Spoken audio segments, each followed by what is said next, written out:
નારી રક્ષા સેના દ્વારા મામલતદાર કચેરી મહુવા અને પોલીસ સબ ઇન્સ્પેક્ટર મહુવાને આવેદનપત્ર આપવામાં આવ્યું। વિગતે વાત કરીએ તો મહુવા તાલુકાના કતપર ગામના બંદર વિસ્તારમાં ગત તારીખ 23/3/2025 રવિવારને રોજ નાની બાળાઓ સાથે જે ખરાબ કૃત્ય કરનાર વ્યક્તિઓ સામે કડકમાં કડક પગલાં ભરવામાં આવે તેના માટે નારી રક્ષા સેના દ્વારા આવેદનપત્ર આપવામાં આવ્યું। સરકારશ્રીના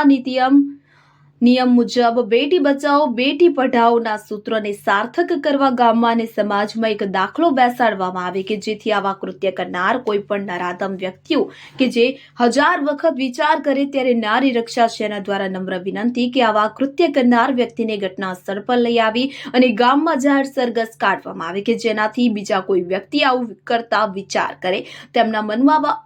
અધર્મ કૃત્યો પાપના કામો કરતા પહેલા કાયદાનો ડર બેસે અને આવા વ્યક્તિઓને કડકમાં કડક સજા થાય તેવી નારી રક્ષા સેના દ્વારા માંગ કરવામાં આવી। Bureau report India 7 news.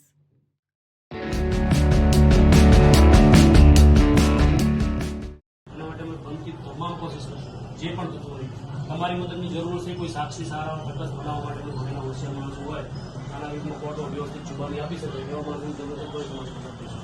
બરોબર સમય તમારી ફરજ સમજી અને થોડું ગંભીર મદદ અમારા તરફથી ચિંતા છોડો અમારે જે પણ કરવાનું છે એવું કરીશું। સમાજના અંદર આ રીતનું એટલે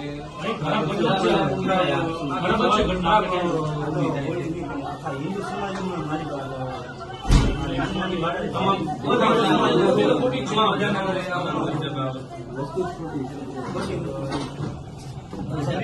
મારી રજૂઆત છે કે આપ સાહેબ છે એ 11 વાગે સવારે હાજર થયો છો, પછી કસ્ટડીમાં તરત લઈને કોર્ટ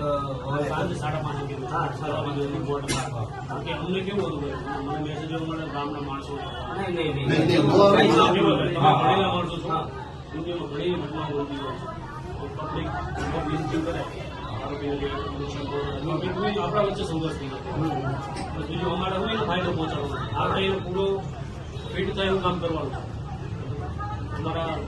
લીગલ પ્રોસિજર જે પણ થાય મોબાઈલમાં સાક્ષી એપ્લિકેશન ન્યાય અપાવો અને એ નરાધમ વ્યક્તિને અમારા ગામમાં ફેરવો અને એની રેલી કઢાવો અને એની કડીથી કડી સજા અપાવો જેથી કરીને આજે અમારી દીકરી આવી છે કાલે સવારે બીજા કોઈ યારી ન થાય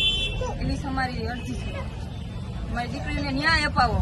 સોનાબેન ગાવાડ નારી રક્ષા સેના મહુવા તાલુકા પ્રમુખ। આજે હું આ દીકરીઓ માટે લડી રહી છું અને આ દીકરીઓને ન્યાય મળે એવી અમારે ચાચરીને વિનંતી છે અને આ કેસ આગળ વધે અને નરાધમને પૂરીથી પૂરી સજા મળે અને મહુવાની અંદર આ નરાધમને રેલી નીકળે અને એને કડીથી કડી સજા મળે એવી અમારી વિનંતી છે। જય હિન્દ, જય ભવાની।